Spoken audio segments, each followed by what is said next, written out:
Oprah Winfrey's effect on health-related searches is tremendous when she has any sort of communication about specific diseases. We see a direct uptick in searches around that on the day of the show and the day following. And search allows healthcare marketers to actually control the message. I'm sure many of you know of the challenges of the many different drugs that potentially have had issues in the press in regards to what the potential side effects of a drug can have on the patient community. As you can see in the organic results, you can't control that as a marketer. What's going to rise to the top are often news articles, blogs, or even organizations that have an interest in that particular category.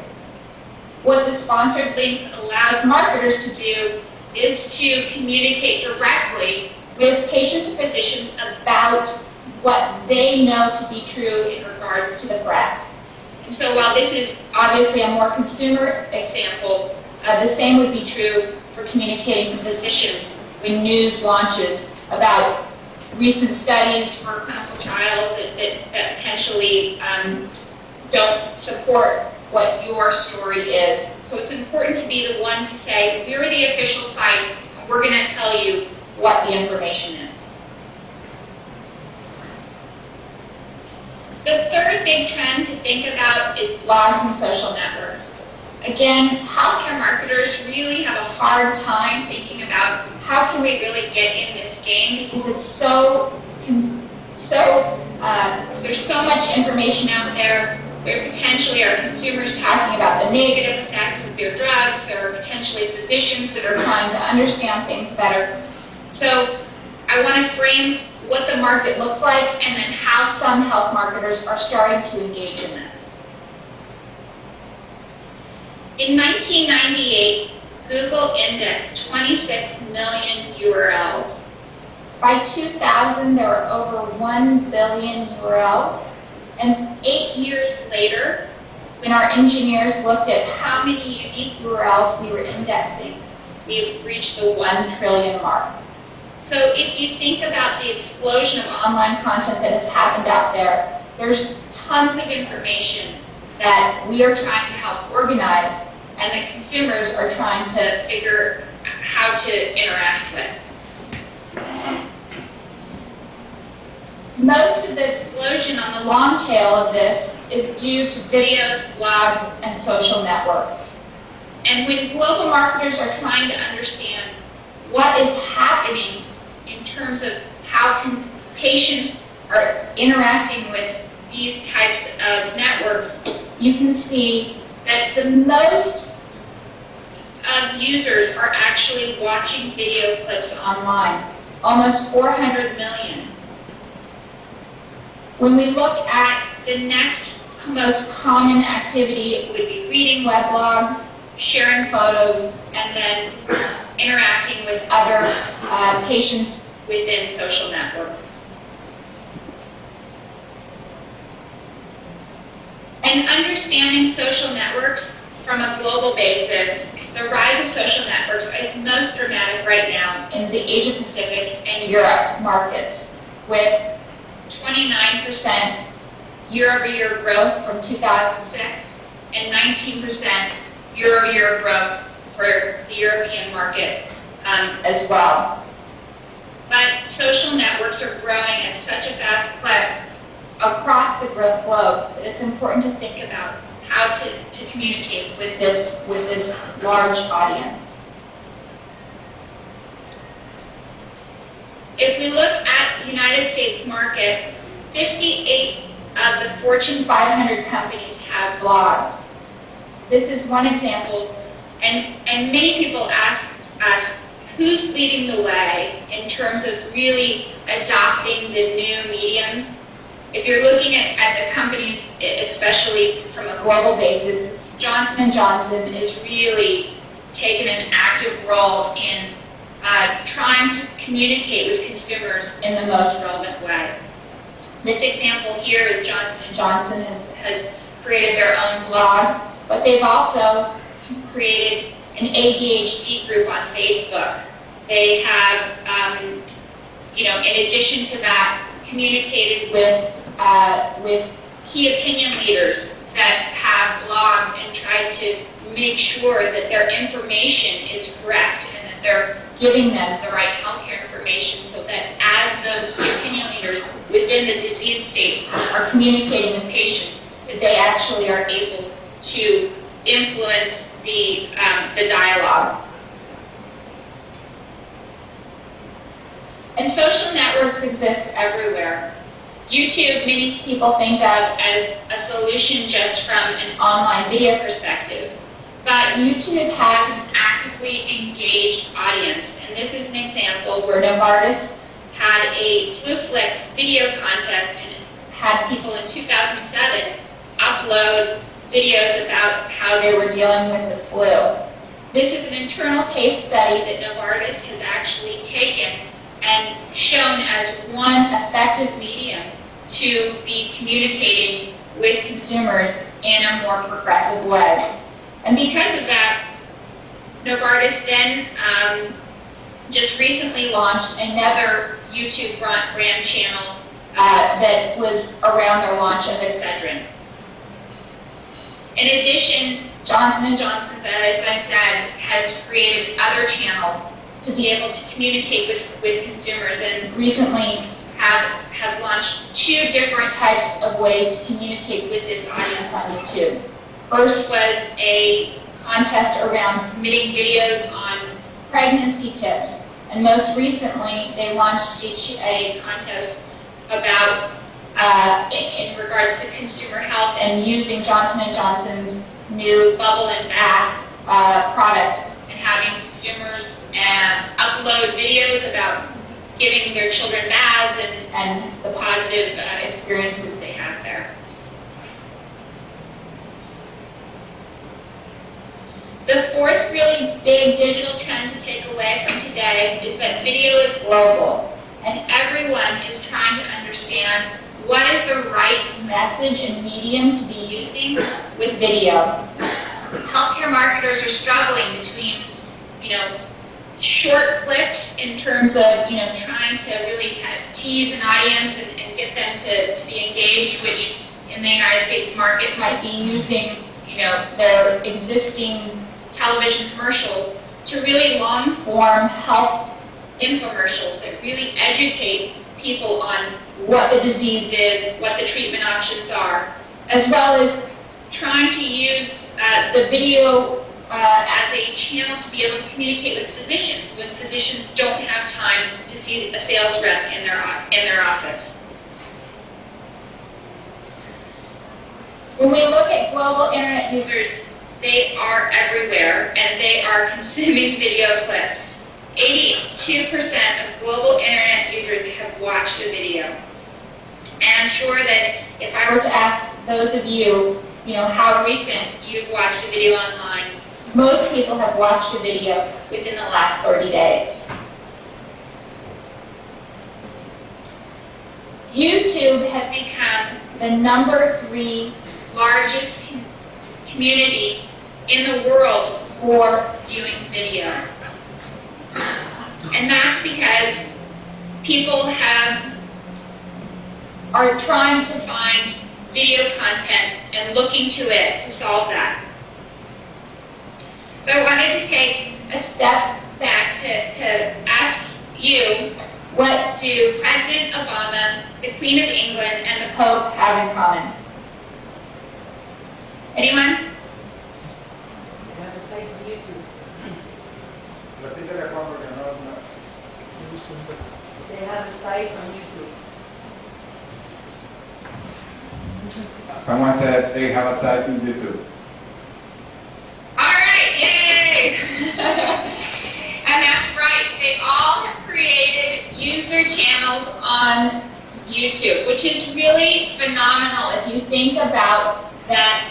All of these people have deemed YouTube a safe and effective channel to be communicating with global users.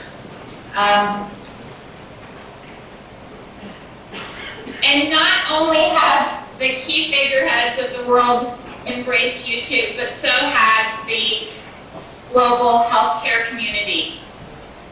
GSK has created a corporate user channel to educate people around the world on their careers as well as their commitment to solving healthcare issues.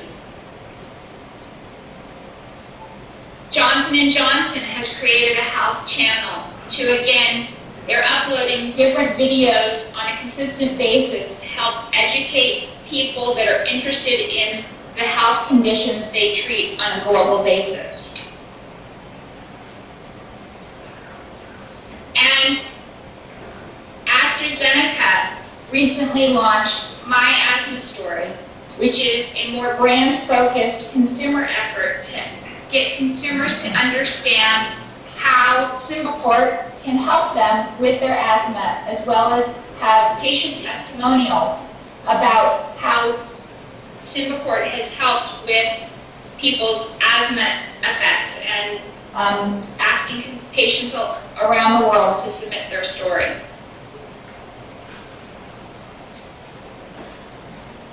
A great example of an unbranded effort is with Sanofi Aventis, and they recently launched Go Insulin, which is an unbranded channel that is helping consumers understand how to deal with their diabetes with their insulin stories, and the theme there is we learn through others. The fifth biggest trend to think about is that measurement tools can make a big world small. And I know Juan Mayo and team are going to talk in more detail about this. But really, in today's global online community, thinking about new ways to measure success is a challenge for all marketers. Whether it is we look at how much traffic we're driving to your site, how much engagement is happening on your site, or even looking at engagement happening in other places. How many people are rating your videos? How many views are happening of your videos? How many people are commenting on your videos? How many people have subscribed to your channel? Google has numerous tools to help you as a marketer measure the effects of your marketing and help you really understand the value of that marketing effort. So I leave you with 5 key thoughts, which is be always on, your customer is. Plan search locally. Obviously, we have Google teams in all markets around the globe. We have worked with a number of pharmaceutical companies here in the United States on global efforts. We have launched, several years ago when the Levitra launched, I worked with the GlaxoSmithKline team. We did a global launch where we had unbranded campaigns in 18 different countries, as well as the United States. So we're here to really help you solve for those global initiatives. Engage your audience and invite them to participate. Patients and physicians are interested in information, and it's your job as a marketer to create a message that speaks to them and ask them to get involved and to actually participate with your brand. Develop a strategy to experiment with video. The global community is online using video, and if you haven't thought about how to either digitize your offline video assets or to create new videos that speak to consumers or physicians as they're looking for information online, you should. And be disciplined with measurement. There's so much data out there, but make your data actionable. Find insights from your data, improve, iterate, and use your partners in global markets to help create benchmarks of success, because there are key insights that you can learn from data, but you have to make it actionable. And with that, I thank you so much for having me, and I'm open to answer any questions if we have time for one or two.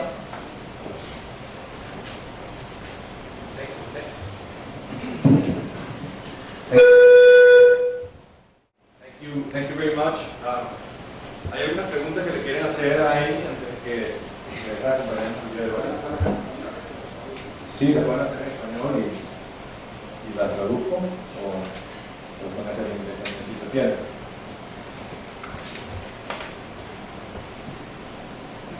Una pregunta. Sí.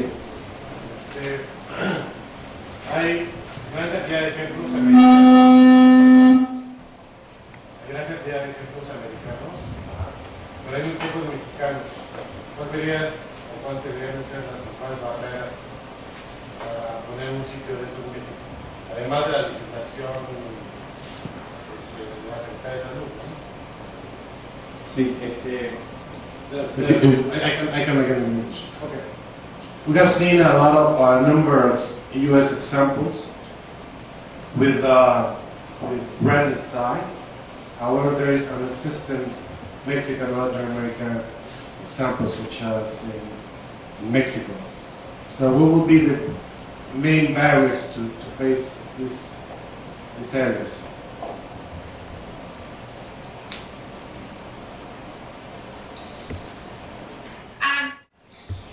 So I think my goal is to give you some examples of what's happening in the U.S. marketplace, to give some examples of things to kind of look at what others are doing. I think that for you in the Mexico marketplace, that obviously reaching physicians is still ever important, and I know that the team there is going to share some data with you in regards to how the Mexico City marketplace looks. But I think that really physicians are online in your community and patients are online as well. And whether it be using search or whether it be using YouTube, both examples are going to be relevant for your marketplace. So, developing strategic campaigns on search around, again, depending upon your initiatives, if you are, a pharmaceutical company like Merck and have a physician portal, Merck Source is an example. If you have that in your marketplace, you want to develop a search campaign that targets physicians as they're looking for relevant queries to let them know that you have answers to that. Equally as important is, helping patients as they're trying to go through that patient pathway and helping them with information. So whether it be a patient that, and again, while you can't do branded advertising, you can help them understand their condition better. And so again, depending upon the access that you have created, you can use both search, display, and YouTube to reach those consumers as they're researching information about their conditions and help them understand those conditions better. Sí, después de mi presentación, quizás porque yo voy a compartir ustedes algunas cosas más locales, ejemplos de Latinoamérica. Hemos tenido éxito en Latinoamérica. Google es una empresa muy joven en Latinoamérica, tenemos apenas 3 años en México y un poquito más en Brasil. Entonces, hemos estado desarrollando y trayendo mejores prácticas, y yo creo que en el mercado brasileño tenemos algunos ejemplos de pioneros en el área de la salud, y creo que una de las razones por las cuales estamos aquí es para invitarlos a ustedes a ser los pioneros en México. Necesitamos entender y hablar conversaciones con ustedes para ver cuáles son esos retos que ustedes tienen, y una vez que entendamos esos retos podamos ayudarlos y acompañarlos en entablar esta conversación también ustedes con su audiencia. Entonces, quizás después de mi presentación te pueda aclarar un poquito más de lo que podemos hacer por ustedes aquí en México, y si no, igual más adelante podemos continuar la conversación entendiendo tus necesidades específicas. Muchas cifras y porcentajes llama la atención que el paciente buscando información sobre prevención, y tienen ustedes porcentajes de pacientes que están buscando esa información. Luego otros porcentajes que están buscando cosas relacionadas a síntomas. Luego información antes de ir a ver al doctor.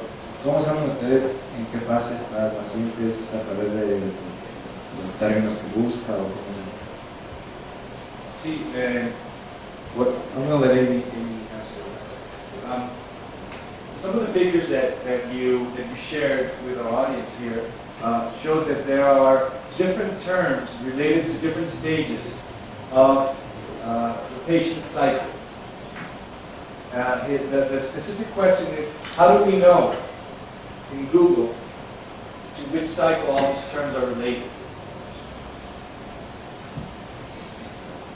So we have done extensive research. I've shown just a small portion of it, but we have done research looking at each condition category and looking at the terms that patients are using based upon the health condition that they're looking for. So it's pretty easy to start bucketing those terms based upon the different stages that a patient are in. Symptom-related terms are going to be things that obviously fall around trying to understand what if they're symptomatic, what are the issues that somebody's having. Treatment-related terms are going to be much more with treatment information associated with it. People often search for the term medicines or medicine. And your team in Mexico, as well as the team in the United States, has a tremendous amount of insight in terms of what are all the queries that a patient or physician are having, and we can help you segment those, again, based upon your marketing initiatives. Sí, complementando un poquito la respuesta de Amy, además de todo esto, de esta explicación muy apropiada que nos dio Amy, tenemos también herramientas que las vamos a compartir con ustedes, que están afuera en las estaciones de demostración, ustedes mismos van a poder ver esto en vivo. Y son herramientas que las brindamos de una manera gratuita, no solamente a ustedes como nuestros clientes o nuestros posibles clientes, sino están abiertas al mundo. Entonces, digamos, es parte un poco de esta misión que conversó ella al principio, en el que el modelo de Google es hacer algo relevante para el usuario y después ver si de alguna manera podemos sacar un beneficio económico de ello. Pero si nosotros no conectamos con el usuario y no podemos hacer algo relevante para ellos, pues la otra parte no tiene ningún sentido para nosotros como compañía. ¿Otra pregunta?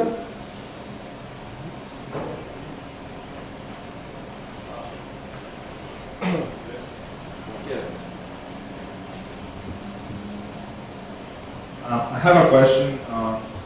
The first part you presented about Google Health, is that website, is it trying to compete like with the WebMD sites, that kind of site that give information to the patient on certain diseases or health issues? No, we are not. Google Health is really an initiative to solve for the importance of trying to really allow patients to have personal health records online.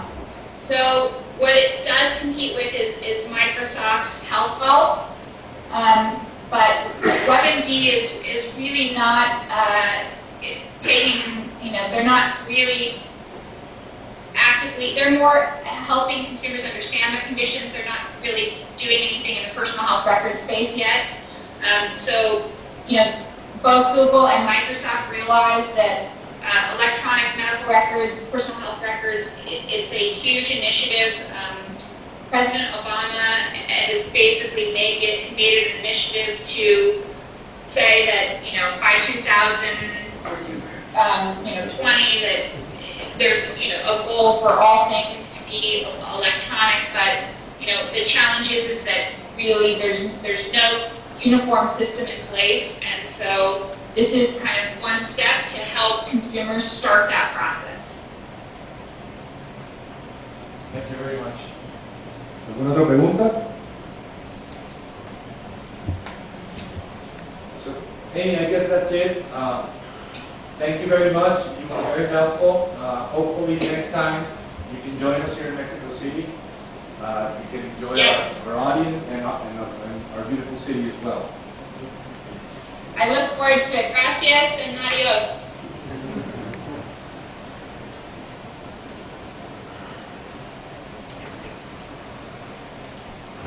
Yeah,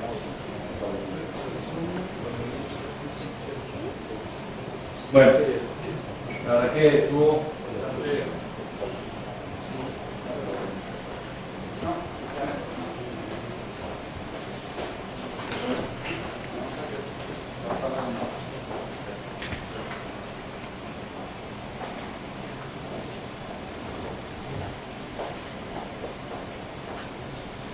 Pero bastante interesante la plática de Amy en Estados Unidos, que tienen muchísimo tiempo trabajando en el mercado de la salud, cómo relacionar este mercado con herramientas de Internet y cómo basar campañas de comunicación a los diferentes segmentos del mercado de la salud a través de plataformas Google. Y ahora vamos a tomar un tiempo para platicar con ustedes de cómo aterrizamos un poquito toda esta visión que nos conversó en el mercado mexicano, presentándoles cifras del mercado mexicano, presentándoles cómo se comportan los usuarios dentro del mercado mexicano, y una vez entendiendo esta oportunidad con las cifras, cómo se comportan, presentándoles de una manera, digamos, muy superficial por ahora, porque la verdad que yo creo que cada uno de ustedes tiene necesidades específicas muy diferentes, las cuales me encantaría entender más, para así poder ofrecerles una solución de nuestra plataforma hacia ustedes para conectar con sus objetivos. Entonces, una de las cosas que queremos hacer, y creo que ustedes comparten